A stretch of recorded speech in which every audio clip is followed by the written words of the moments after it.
"You're not welcome at the baby shower." Hannah's voice was sugar-coated, but the sweetness burned like acid. She said it over the phone as if she were telling me the sky was blue, casual, and absolute, leaving no room for protest. For a moment, I thought I'd misheard her. My grip on the mug in my hand tightened until the ceramic bit into my skin.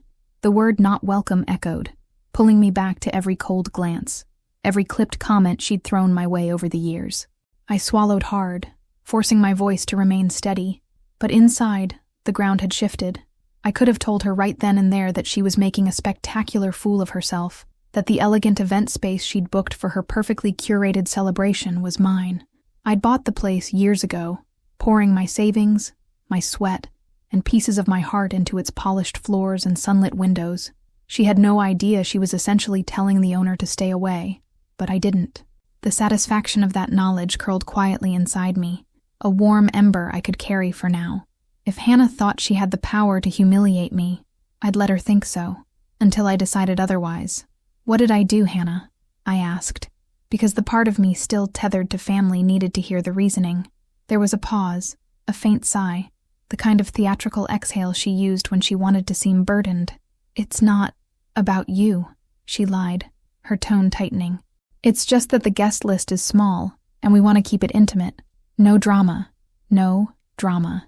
As if my mere presence was an act of violence. I could almost see her smirk through the phone, knowing the knife she'd just slid between my ribs would land deep. I hung up before my voice could betray me. My hand shook, though whether from hurt or from the effort of keeping myself composed, I couldn't say. I stared at the framed photo on my kitchen counter. My brother Daniel, smiling beside me at my last birthday, his arm looped over my shoulders. My brother, who would be there at the shower. My brother, who either knew about this exclusion or would pretend not to. The thought made my stomach twist. The truth was, I'd been left out before.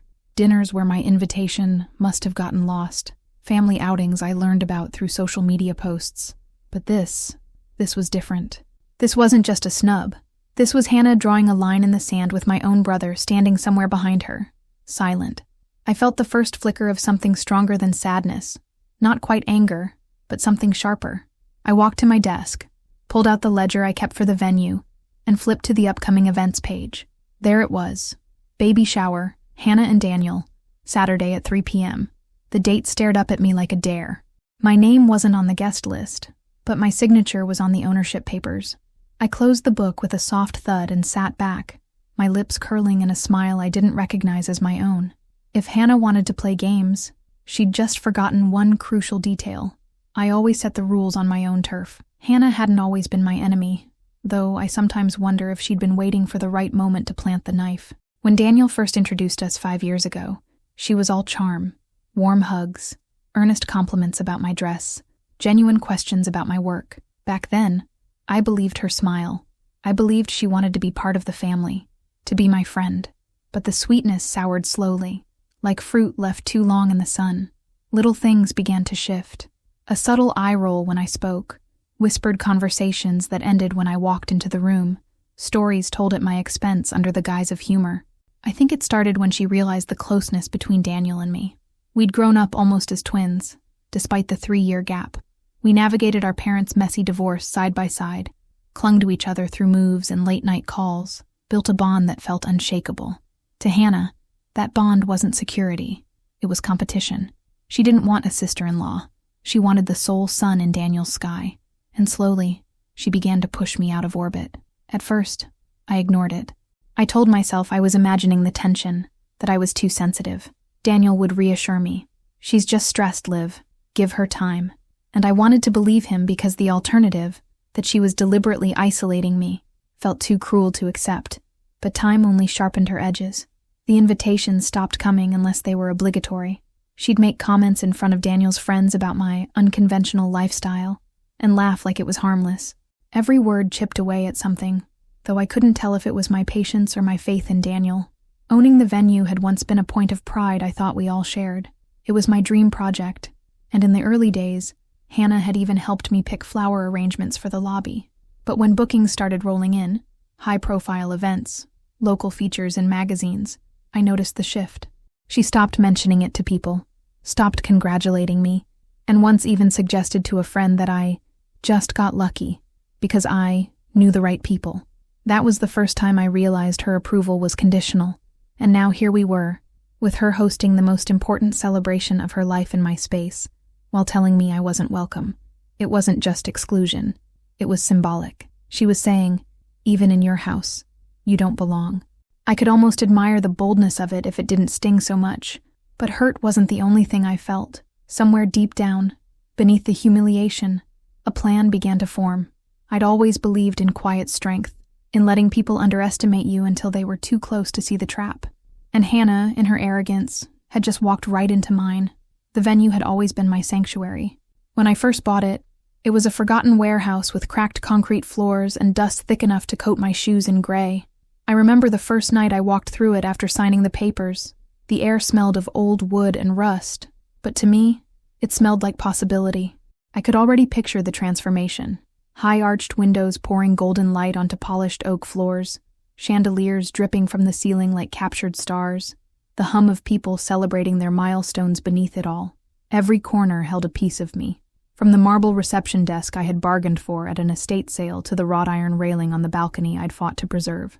By the time Hannah booked her shower, the venue had been open for 3 years, and it was thriving. Couples got married here, charities held galas, and every event left its own mark.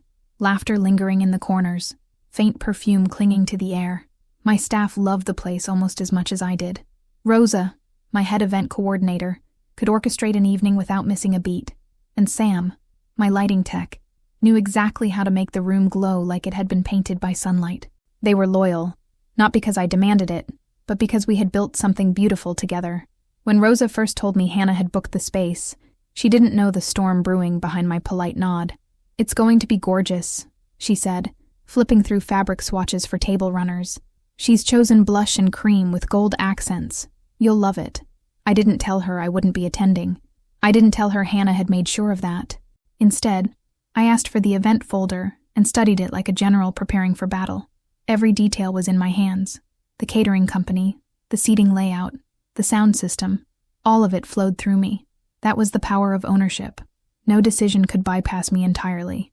I could have sabotaged the entire event with a single phone call, canceled the booking under a fabricated maintenance emergency, but that would have been too easy, too obvious. Hannah expected me to lash out or beg for a seat at her table. Instead, I intended to give her exactly what she wanted, on the surface. That night, I walked through the empty venue, imagining the day of the shower. I could see the room draped in chiffon, balloons shimmering in the soft afternoon light, a long table lined with delicate pastries and pastel macarons. It would be perfect, because I would make it perfect. The perfection would be part of my strategy, the stage I was setting for something Hannah could never anticipate.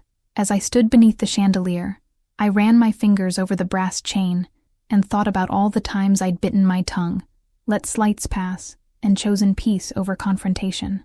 Not this time. The venue was mine, and so was the narrative. I didn't need to shout to be heard. I just needed to wait for the right moment, the one where silence would speak loudest. I called Daniel the day after Rosa handed me Hannah's event folder. I could hear the noise of traffic in the background when he picked up, his voice tight and rushed. "Hey, Liv, can I call you back? I'm heading into a meeting." I told him no, that we needed to talk now. The pause that followed was small but telling.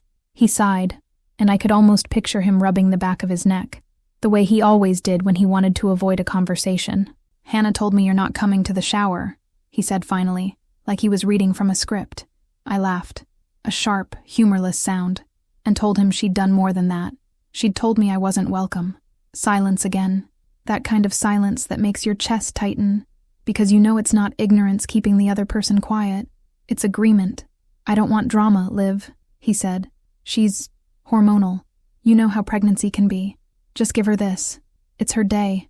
I bit down hard on the inside of my cheek. Her day. As if I were a thief about to steal it from her. As if years of loyalty, of showing up for him through everything from Dad's funeral to his last job loss, could be erased by a few months of swollen ankles and mood swings. I told him it wasn't about the day. It was about respect. About family. He started to say something, but the hesitation in his voice was worse than the words. "Liv, you can be. A lot. Sometimes you take over things without realizing." My heart slammed against my ribs. There it was. Hannah's poison dripping from his mouth. I wanted to scream at him, ask if he remembered all the times I'd made sure he had a roof over his head, the times I'd gone without so he wouldn't have to, but I knew yelling would only prove her narrative right. Instead, I kept my voice calm, even. I told him I hoped the shower would be everything they dreamed of, that I was happy for them, and I meant it, but not in the way he thought. I wanted it to be beautiful, seamless, unforgettable, because I had already decided, if Hannah wanted me invisible, then I would make my presence impossible to ignore. When we hung up, I sat in the quiet for a long time. The air in my apartment felt heavy, like every molecule was thick with unsaid words. Daniel had chosen her, and maybe that was inevitable, but he'd underestimated me. They both had. I'd spent my whole life fighting for a place in this family, and I wasn't about to let them write me out of it in my own building. The guest list landed on my desk 2 weeks before the shower, printed in Hannah's neat, rounded handwriting. There were 74 names, each carefully paired with a +1. I scanned down the list, my eyes catching on familiar names. Aunts, cousins, family friends who'd known me since I was small enough to hide under the dinner table during Thanksgiving. Most of them hadn't spoken to me in months, and now I could see why. Hannah had been curating this circle long before the shower. Still, there were absences that screamed louder than the names present. Old friends of mine who had been close to Daniel, colleagues I'd introduced to them, even neighbors who owed me more than one favor. They were nowhere to be found. I sat there with the list, running my finger down each column, thinking about the small, invisible ways influence works. A missing invitation here, a whispered suggestion there, and suddenly the room you thought you belonged in feels foreign. But ownership changes the equation. Every RSVP went through my event management system. Every +1 logged in the database I controlled, and that meant I could see the uninvited just as clearly as the invited. I could reach them without sending a single card. All it took was the right words in the right ears. Over the next few days, I found myself making small calls. Nothing overt, nothing Hannah could accuse me of. A text to Aunt Claire about how much the venue had changed, a casual conversation with Mr. Lawson from next door about the new champagne service we'd be offering. I didn't mention the shower, but I didn't need to. By the end of the week, a trickle of unexpected, "I'll be there" confirmations began appearing in the system. Some names didn't even belong to her list. It made me smile, a slow, deliberate smile, because I knew the seating chart Hannah had painstakingly prepared was about to become a puzzle with missing and mismatched pieces. When Rosa noticed the discrepancies, she raised an eyebrow, but didn't ask. She'd been with me long enough to know I didn't play games without reason. Instead, she focused on the decor, the linens, the lighting plan. I let her, because while the visible stage mattered, the real work was happening in the shadows. Every RSVP I saw was a move in a quiet game of chess, one Hannah didn't even know she was playing. Late one evening, after the venue had emptied, I printed the updated guest list and pinned it to my office corkboard. I stood there studying it like a general reviewing a battle map. It wasn't about crashing the shower or making a scene. It was about being the undercurrent that reshaped the entire event without ever lifting my voice. I wanted Hannah to feel it, that unshakable sense that something was slipping out of her control, but I wanted her to wonder how it had happened. As I locked the office, I caught my reflection in the darkened window. There was something in my eyes I hadn't seen in years. Focus, sharp and cold. For so long I had been on the defensive, trying to keep peace, trying to be the bigger person. But peace had its limits, and those limits had been crossed the moment she told me I wasn't welcome in my own building. This wasn't revenge, I told myself. This was reclamation. I stepped out into the cool night air, the city lights flickering against the glass of the venue behind me. Somewhere out there, Hannah was sleeping peacefully, certain she was in control of every detail. I almost felt sorry for her. Almost. Because when the day came, she wouldn't just see me, she'd see the truth, and it would be standing in every corner of that room. It started with something so small, it could have been dismissed as coincidence. Mrs. Alvarez, my mother's old friend, bumped into Hannah at the florist and congratulated her on how generous Olivia was being with the shower. According to Rosa, who heard the exchange while picking up the final centerpiece samples, Hannah's smile faltered for a fraction of a second before she smoothed it over. The thing about whispers is, they don't have to be lies. They just have to plant the idea that there's more to the story than people are being told. And in this case, there was. By the middle of the week, I started hearing fragments of my own narrative drifting back to me through mutual friends. It's so nice she's letting them have it at her venue for free. I heard she's upgrading the catering herself. They must be close if she's doing all that. None of those things were said by me directly, but I'd made sure they were said by someone. It was astonishing how quickly a comment over coffee or a shared photo of the table settings could take on a life of its own. Hannah, for her part, didn't confront me directly. Instead, she sent Daniel to check in on the preparations. He walked through the venue with polite detachment, commenting on the drape colors and the dessert table placement.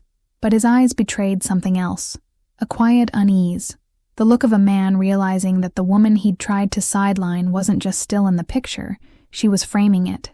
I didn't push him. I simply gave him the tour and let the weight of my involvement hang in the air. Meanwhile, the staff caught on to the undercurrent. Event crews talk. They always do. And soon the narrative among them was that the shower was a family affair, that I was stepping in to make sure everything went perfectly. They weren't wrong, but perfect is a subjective term. For me, perfect wasn't about making Hannah happy. It was about ensuring the day couldn't happen without my fingerprints all over it. That's a kind of permanence no one can erase with a disinvitation. The most telling moment came when I overheard two of Hannah's friends in the lobby during one of her planning visits. "It's a little weird, right? Having it here?" one whispered. "I mean, after what she said to Olivia?" The other shrugged. "Maybe they worked it out. Or maybe Olivia's just nicer than we thought." I didn't interrupt. I didn't need to. The fact that they were questioning anything at all meant the narrative was already shifting. By Friday, the tension had a taste to it, metallic, like the air before a storm. Every text from Hannah was clipped and overly formal. Every phone call with Daniel was short and perfunctory. But I wasn't chasing their approval anymore. I was building something larger, something that would unfold in full view on the day of the shower. Hannah thought she'd defined the guest list, the decor, the atmosphere.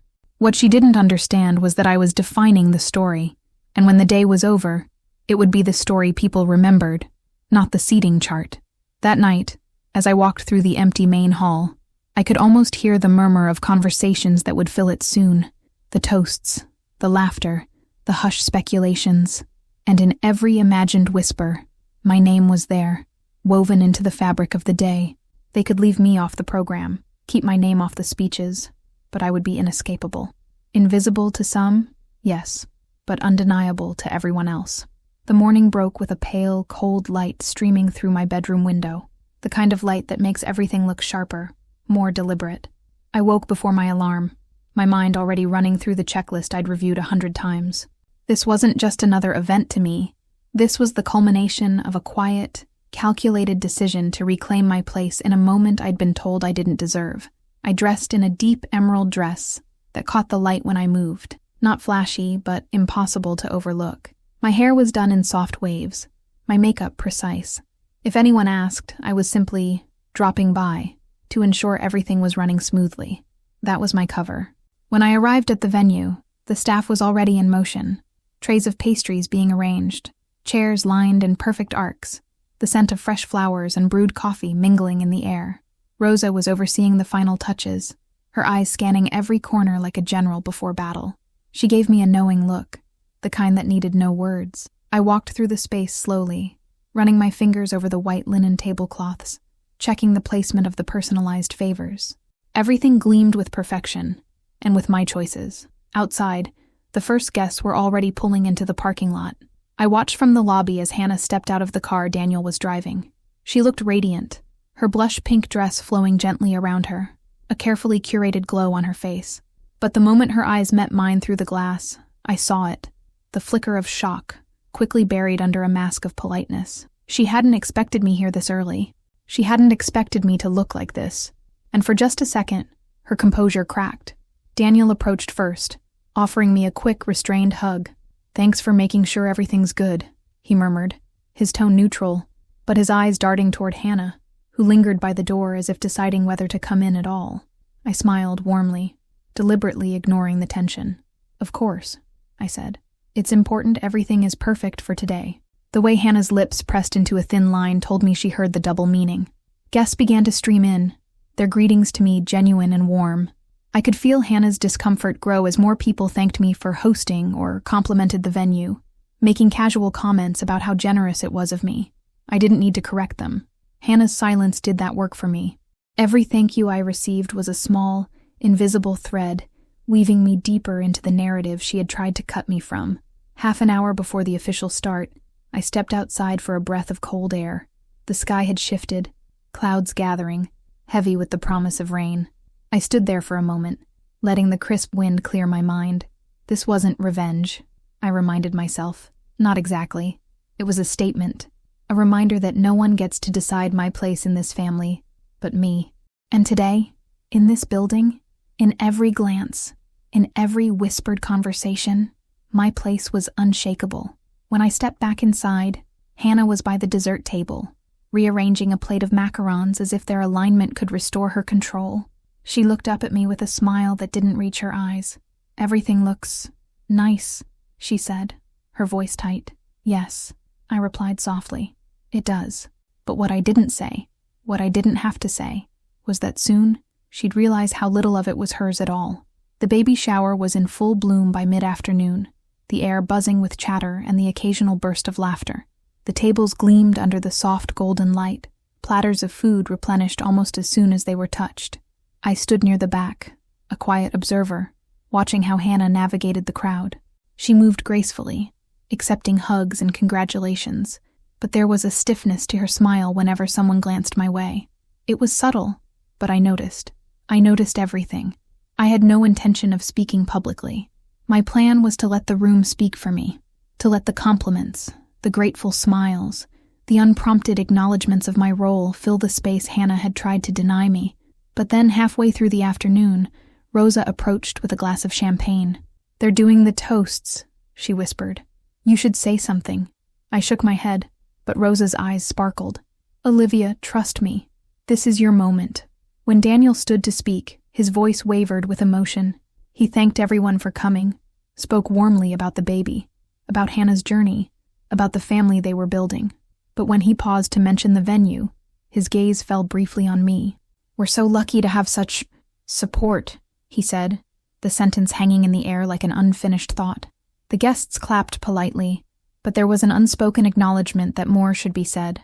Before Hannah could take the microphone, Rosa slipped it into my hand. My pulse quickened, but I forced a calm smile.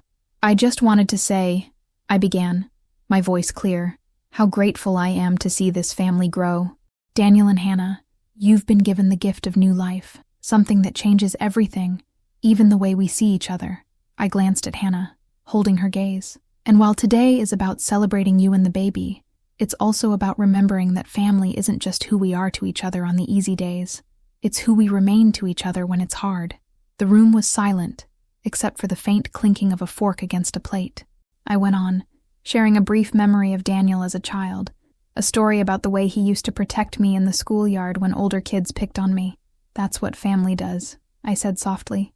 "We stand up for each other, always." When I set the microphone down, the applause was warm and unforced, but I could feel Hannah's tension from across the room like static. Later, guests approached me, their compliments genuine and unguarded. They told me my words had been touching, that the memory of Daniel had made them smile, and though no one said it outright, I knew they understood the subtext. This wasn't just a toast. It was a reminder, to Hannah, to Daniel, to everyone, that I wasn't just part of the story. I was woven into its beginning. When I caught Hannah's eye from across the room, she was laughing at something a guest had said, but her grip on the stem of her champagne glass was too tight, her knuckles pale. She was smiling, but she was no longer in control of the narrative, and for the first time that day, I felt the tide turning. The first raindrops tapped against the tall windows as the last bite of cake was being served. At first, it was nothing more than a delicate patter, almost pleasant. But within minutes, the sky darkened, and the sound swelled into a heavy, relentless drumming. Guests shifted uncomfortably, glancing toward the windows as the wind began to howl. The baby shower had been planned to end with an outdoor photo session in the garden, a highlight Hannah had been gushing about for weeks. Now, the rain was dismantling her plans with unapologetic force. I stood near the entrance, watching as the staff hurried to move the dessert display away from a draft, and guests began clustering inside. The air smelled faintly of damp earth and fresh flowers, a mix that would have been calming under different circumstances. Hannah approached the event coordinator, her voice low but urgent. I couldn't hear every word, but I saw the way her shoulders stiffened, and her lips thinned. The garden was out of the question now. The rain wasn't going to stop in time. Rosa came to me with an almost mischievous glint in her eyes. "Plan B?" she asked. I nodded. Plan B. Within minutes, the staff began transforming the indoor space, moving chairs, clearing a central aisle, adjusting the lighting so the floral arrangements glowed warmly despite the storm raging outside. I stepped in to help direct the repositioning of tables, my suggestions efficient and specific, and the team followed my lead without hesitation. It wasn't ostentatious, but everyone noticed. By the time Hannah realized what was happening, the transition was already halfway done. She stood off to the side, arms crossed, watching as I orchestrated the salvage of her ruined ending. She didn't say a word, but the look in her eyes was unmistakable, frustration mixed with the reluctant acknowledgement that I was saving the moment she'd been imagining for months. And yet, every instruction I gave, every detail I fixed, made it clearer to the guests who was truly running the show. The indoor photo session ended up better than the original plan. The storm outside created a moody, dramatic backdrop through the tall windows, while inside the warm lighting and floral decor made everything glow. Guests praised the quick thinking and perfect backup plan, many directing those comments toward me with grateful smiles. I accepted them graciously, but in my mind, I knew each word was a thread pulling Hannah's version of this day further apart. When the photographer called for a final group shot, we all gathered in the center of the room. I stood near the back, blending in just enough to avoid making it look intentional, but still visible. Hannah was at the center, radiant in her own right, yet surrounded by a celebration she hadn't fully controlled. As the camera flashed, a low rumble of thunder rolled through the building, a reminder that no matter how carefully we try to script life, the elements, and the people, have a way of rewriting it. As the photos wrapped up and guests began preparing to leave, I stepped outside into the covered walkway. The rain poured harder than before, the parking lot shimmering with reflections of light. I took a deep breath, the damp air cooling my skin. Today hadn't just gone my way. It had shifted. The storm had given me more than just a dramatic backdrop. It had given me the final proof that Hannah couldn't control me, no matter how hard she tried. The hallway outside the main event room felt unnaturally quiet, compared to the laughter and chatter echoing from inside. Hannah appeared suddenly, her heels clicking sharply on the polished floor, and I felt the tension in the air shift. Her eyes, usually bright and calculating, were shadowed with something closer to desperation. I could see her hand trembling slightly as she rested it on the wall, as if to anchor herself. "Olivia," she said, voice low, carrying that fragile edge of controlled fury. "Can we talk for a second?" I nodded, matching her pace as we stepped into the quieter corridor. "Of course," I replied evenly. I didn't rush to apologize, didn't try to soften my presence. There was no need. The air between us had been charged long before this moment, and both of us knew it.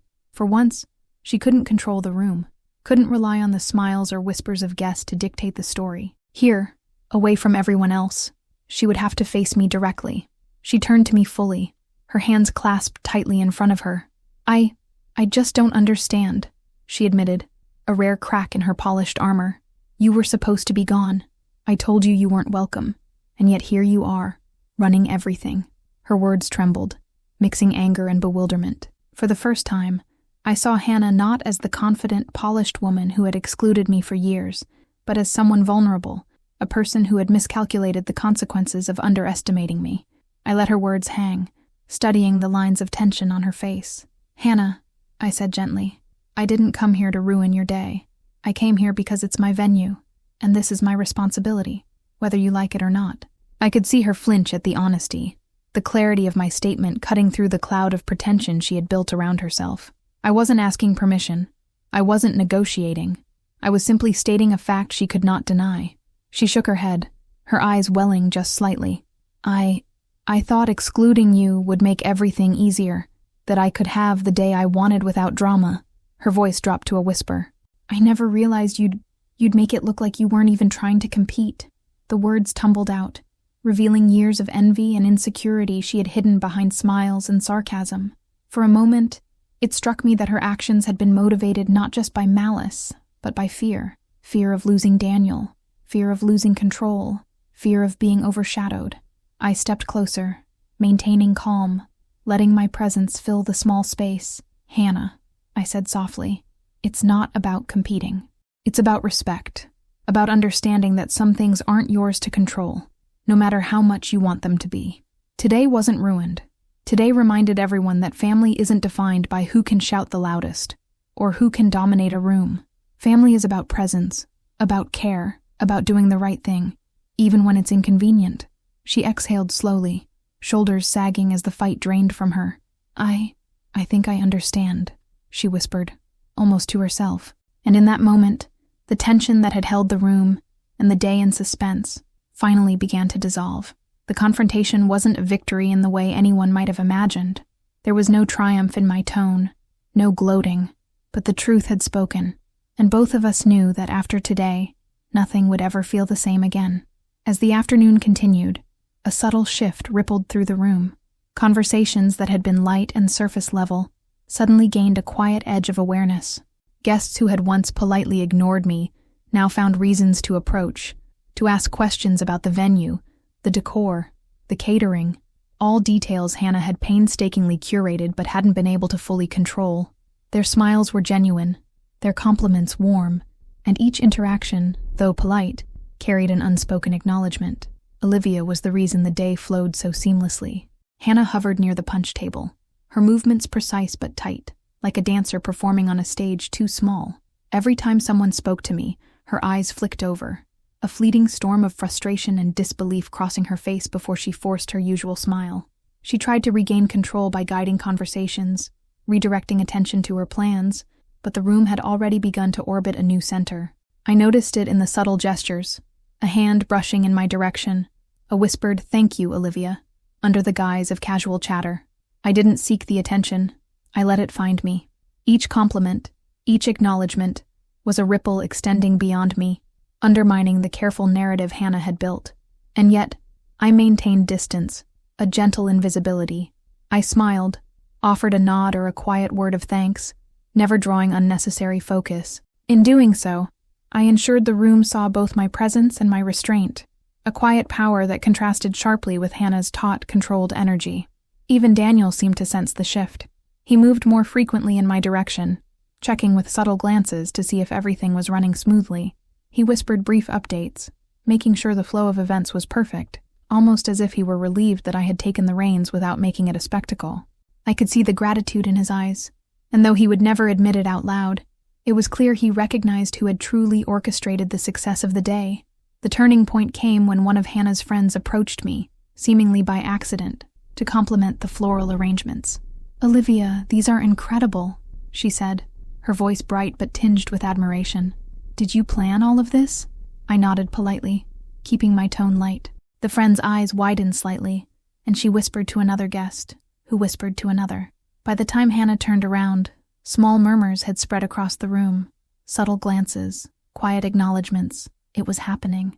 People were noticing, and Hannah's control was slipping further with every passing minute. Even the younger guests, cousins and family friends who were usually oblivious, picked up on the change. Children tugged at their parents to see me arranging a final detail on the dessert table. Teenagers whispered behind their hands as I guided the photographer to a better angle. Without trying, I had become the axis of the event, not through spectacle, but through competence and calm authority.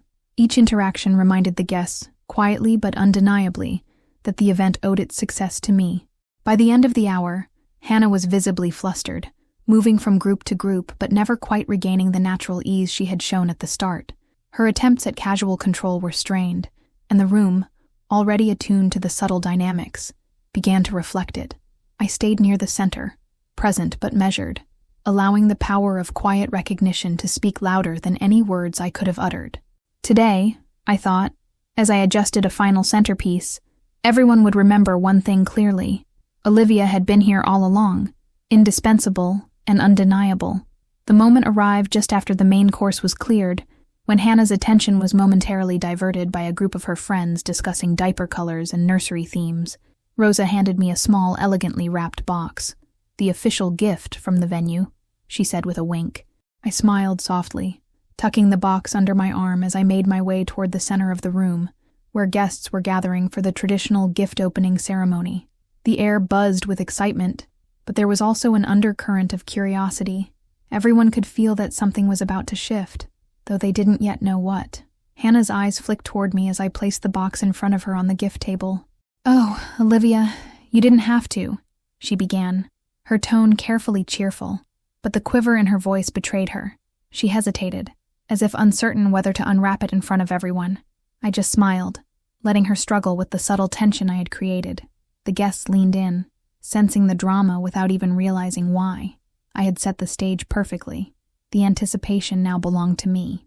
As she untied the delicate ribbon and lifted the lid, the box revealed a series of handcrafted, custom-engraved items, a keepsake set for the baby, each piece personalized with the child's initials, birth month, and a small message from the owner of the venue, as Rosa had cleverly labeled the note inside. The inscription read, "May this space always be filled with love and warmth, the same way your presence has been nurtured and cherished here." A ripple of impressed murmurs ran through the room, and I could see Hannah's hand tighten around the edge of the box. The subtlety of the gesture was everything. It wasn't about flaunting ownership or control. It was about demonstrating foresight, care, and involvement that she hadn't even imagined. Guests looked at me with admiration in their eyes, whispering softly to one another about how thoughtful the gift was. Each compliment, each glance of recognition, reinforced what I had known all along. The day, and the success of it, owed more to my careful planning than she could ever admit. Hannah attempted a smile and thanked me, but her tone lacked conviction. The energy in the room had already shifted. She was no longer the focal point. The surprise of the gift revealed more than just thoughtfulness. It exposed the depth of my presence and influence in ways that were undeniable to everyone around us. I didn't need to say a word. The gift spoke for me, broadcasting competence, subtle control, and foresight. Guests lingered longer around the table, asking about where the items had been sourced, marveling at the attention to detail, and subtly praising my organization. I answered with calm humility, letting their words carry the weight of acknowledgement while keeping my own tone modest. Hannah, meanwhile, retreated slightly to the corner of the room, forced to witness the admiration she couldn't claim as her own. Every smile directed toward me chipped away at the narrative she had tried to construct for months. By the end of the gift-opening segment, it was clear to everyone present. The day's magic wasn't accidental. It wasn't simply a result of decorations, weather, or careful planning by a host. It had been orchestrated with precision, care, and a vision that had quietly guided every moment, a vision only I could have maintained. Hannah's control had been subtly undermined, and the room felt it. For the first time, she couldn't hide it, and the guests couldn't deny it. I had planted the seed, and now it had bloomed in full view of everyone. By mid-afternoon, Daniel's initial relief that the event was running smoothly had transformed into a dawning awareness. He watched from across the room as guests approached me with smiles, compliments, and questions that subtly reinforced my presence. Every interaction, every whispered comment about the decor, the seamless flow of the day, or the thoughtful gift, chipped away at the narrative he had previously believed, that Hannah was in full control. He shifted uneasily, noticing the invisible threads connecting me to every successful detail. He came over to me quietly, his voice low and cautious. "Olivia, I didn't realize how much you were doing behind the scenes," he said, glancing around to ensure Hannah wasn't within earshot. I gave a small, knowing smile. I just wanted the day to be perfect, for everyone. The truth hung between us, that I had been quietly orchestrating the entire event, not out of ego, but because it was my space, my responsibility, and, yes, my way of asserting presence when I had been excluded. Daniel's eyes scanned the room, taking in the way guests lingered around me, subtly seeking guidance, acknowledgement, and direction. He noticed how even Hannah's friends whispered about the thoughtful touches I had arranged. The realization hit him with a mix of awe and shame. The person he had told to step aside was the very person who had made the day succeed. All this time, he had underestimated me, and the evidence was undeniable, etched across every smile and nod in the room. "I should have seen it sooner," he admitted, his tone quiet and reflective. "I should have known you were more involved than I realized." I nodded, allowing him to absorb the truth. It wasn't a confrontation. It was an awakening.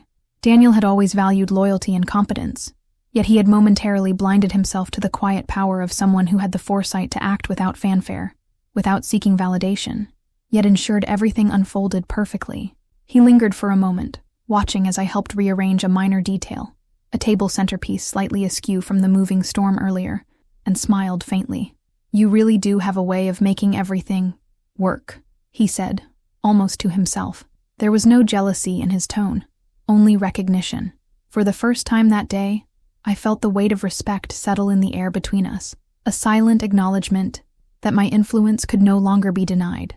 Meanwhile, Hannah was nearby, attempting to guide the conversation among her friends, but faltering whenever someone mentioned a thoughtful touch or a detail that had clearly come from me. Daniel's realization only accentuated her discomfort. He had always been her ally, her shield in family matters, but now he was beginning to see what I had always known, that my presence was neither secondary nor optional. I had been indispensable all along. As the afternoon waned and the rain continued to drum lightly against the windows, Daniel took a step closer and said softly, "You were right.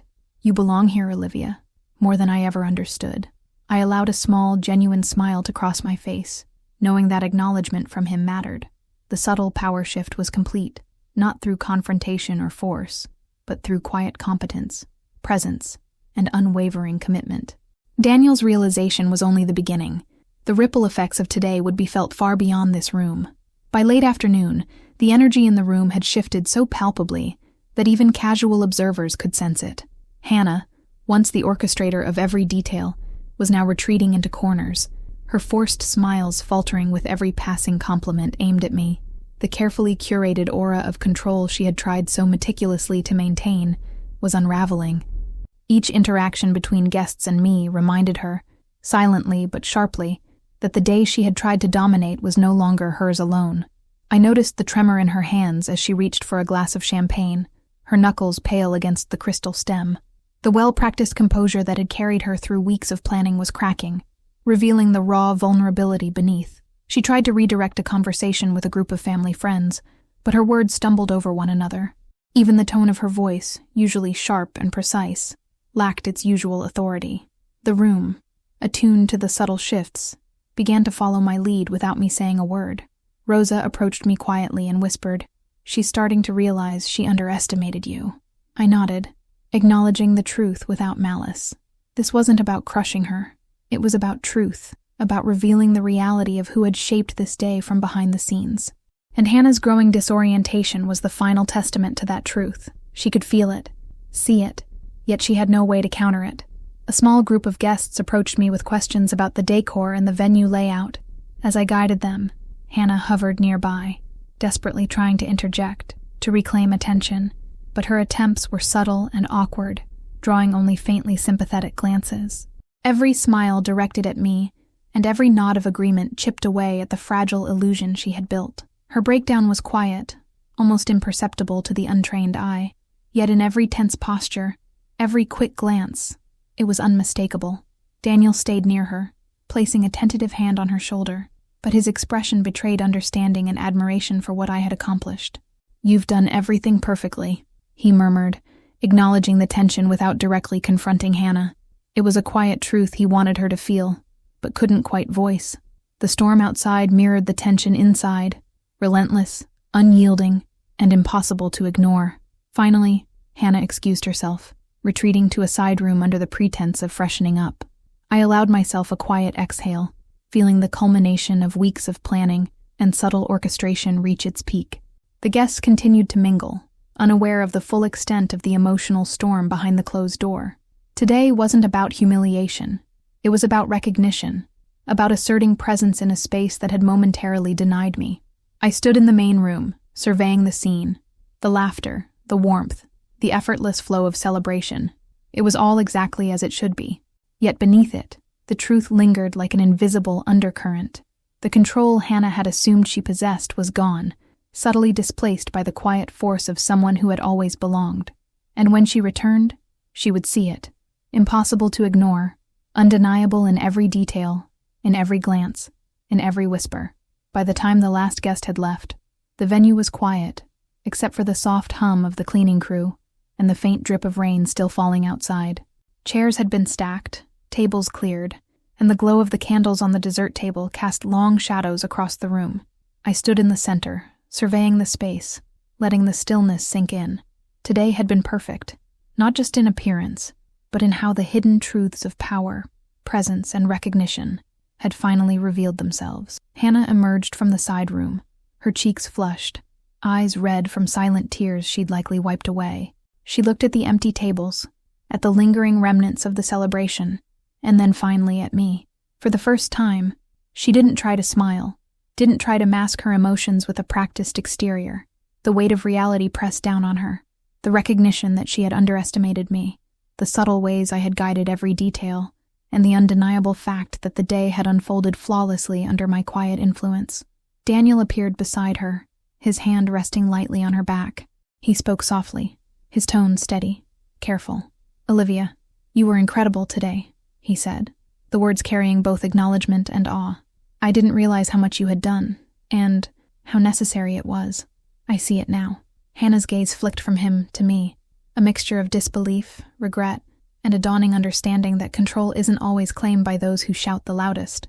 Sometimes it's earned quietly, persistently, and without fanfare. Hannah finally spoke, her voice trembling but sincere.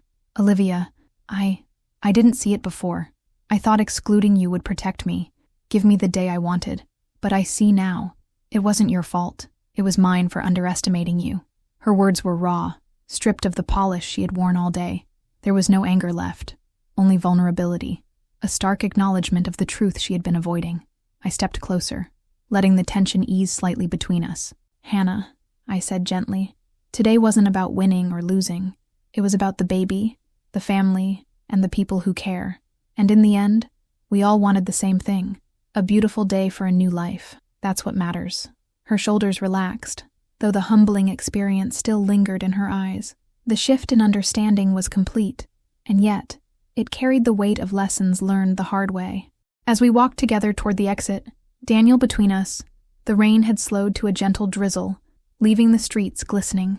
Outside, the city reflected in puddles like fractured mirrors, reminding me that even the most chaotic storms leave clarity in their wake. Guests had departed, the laughter faded, but the imprint of today remained, not in grand gestures, but in the invisible threads of presence, acknowledgement, and quiet authority that no one could erase. Later, when I locked the venue doors and stepped into the night, I felt an unexpected calm.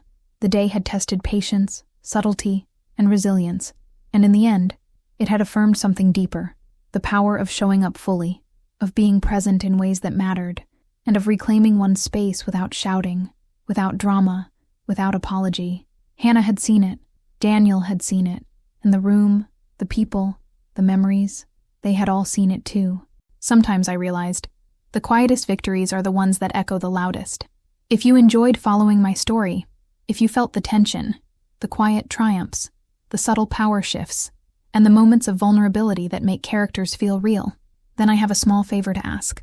Something that not only helps me continue sharing stories like this, but also keeps you connected to worlds where emotion, drama, and surprises coexist in ways that touch the heart. First, I want you to take a moment to like this story. Clicking that like button might seem small, but in truth, it's a signal that resonates far beyond the screen. It tells me that my words reached you, that my effort to craft characters with depth, to weave tension and release into the narrative, has landed where it should, in your mind, in your imagination, in your emotions. Every like is a ripple that reminds me there are people out there who care about the quiet victories, the subtle confrontations, and the moments that make a story unforgettable. Next, I want to invite you to subscribe to my channel or my page. Subscribing is more than just a digital click. It's a commitment to staying connected to stories that challenge the ordinary, stories that explore human emotion in ways that are raw, authentic, and sometimes shocking. By subscribing, you're not just following me, you're joining a community of readers and viewers who crave depth, who appreciate layered characters, and who enjoy being taken on journeys they won't soon forget. Subscribing ensures that you'll be here when I share my next tale, the next story full of tension, mystery, surprise, and the small, often overlooked details that make life feel larger than it appears. I also encourage you to share your thoughts in the comments. What part of Olivia's journey resonated with you the most? Was it her quiet strength, the way she reclaimed control without confrontation, or perhaps the emotional shift you felt with Hannah and Daniel? Your comments aren't just feedback. They're part of the dialogue, part of the story's life beyond the page. Each word you leave allows me to connect with you directly, to understand what moves you, what surprises you, and what you wish to see in future stories. Your reflections create a shared space where storytelling doesn't just happen to you, It happens with you. By liking, subscribing, and commenting, you're participating in something bigger than this single story. You're supporting the creation of more narratives that explore the intricacies of human relationships, the tension between perception and reality, and the dramatic twists that make life unpredictable. Every action you take helps stories like Olivia's reach more people. People who, like you, want to experience the thrill of a narrative that's both emotional and thought-provoking. Your engagement is a reminder that storytelling is not a solitary endeavor. It is a conversation, a community, and a shared experience.